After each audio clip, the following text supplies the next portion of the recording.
cái này rất là quan trọng. I'm sorry. So hướng đạo sinh á, là the fundamental là phải dạy nó cái bravery of the dark. Cái này là safety issue. First camp, I always take them on a night hike without flashlight. Nhiều người lớn sợ. That's right. Let me explain. Mình chỉ đi 15 phút first time. Nếu mà mình nói em quá sợ, hay 5 phút thôi, doesn't matter. Mình slowly increase cái time.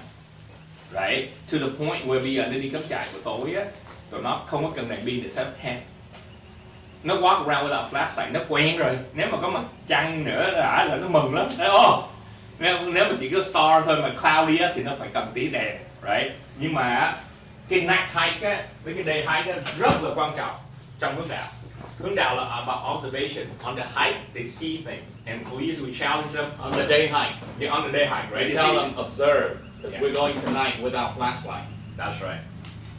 Oh, same path. So the same path. Same path, right? And so, Nhưng mà it doesn't look the same at night. right? Doctor, right? And cái này á, every like I think should implement this because BP is very adamant about conquering the dark. Okay, when we are afraid of the dark, we froze up, we don't do nothing. Right? People have it. My wife said, "I'm afraid of the dark." Thì mỗi đứa xuống nhà mở đèn lên hết cả nhà. So I just want to, she want to get smart thing to say lights on. Tại vì I don't turn it off too. So maybe I am naturally afraid of the dark. Right? Nhưng mà vẫn function được ở trong buổi tối.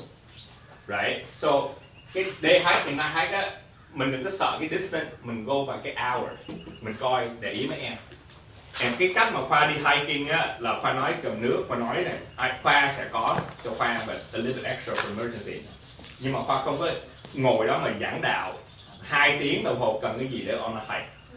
Right? Nếu mà quên nước, nói thì sau đừng quên nước. Right? Tại vì Khoa biết mình chỉ đi short distance thôi. Right? And so cái dehydration Khoa cũng worry mà Khoa nghĩ không, lúc đó đã đi post hydration thì nó không có worry lắm. Right? So mình phải plan out á, là cái idea, cái goal của mình cái day hike á, là để observation. Cái night hike á, là conquer the darkness. This is so important for camping and safety purposes. When a child frees up because it's dark, they get scared, we have to carry them on a back out. Okay? We can't do that.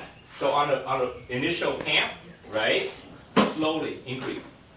Can you imagine an 8 years old, 9 years old scared? We have to carry them out. That happened to me with chạy dù Huấn one time with another child. But we train our kids to the point where 8 years, 9 years old, any older, không có sợ dark anymore.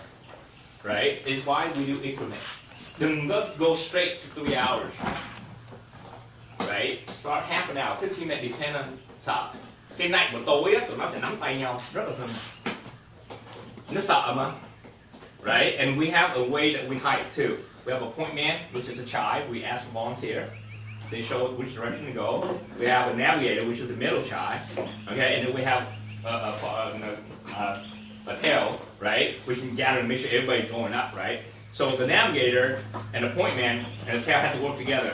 Mỗi lần mà đi on a hike, there's an intersection, they have to stop. All 3 of them would go ask the navigator straight, left, or right.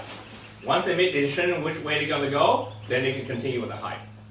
So the 3 guys are herder, like German Shepherd. They herding the rest, right? And the point man get rotate. Nhưng mà cái rule not to get lost, okay? It's very simple. Every time nó có cái intersection, you stop. Huh? And then you go back and count everybody there or not. And then they make a decision, you go left or right, or straight. So a trưởng, to be prepared, you better know the route, like by heart. Because sometimes they go left, that's another 2-mile hike. Alright? And so if they go on the wrong route, cho nó đi. Right? Nhưng mà mình biết, mình phải tính là thời giờ nó, hey you guys, check lại cái map. Right? Lúc mà say 5 phút in, say check lại cái map. Đừng có stop them right away. Let them make that mistake a little bit and then guide them to coi lại cái bản đồ.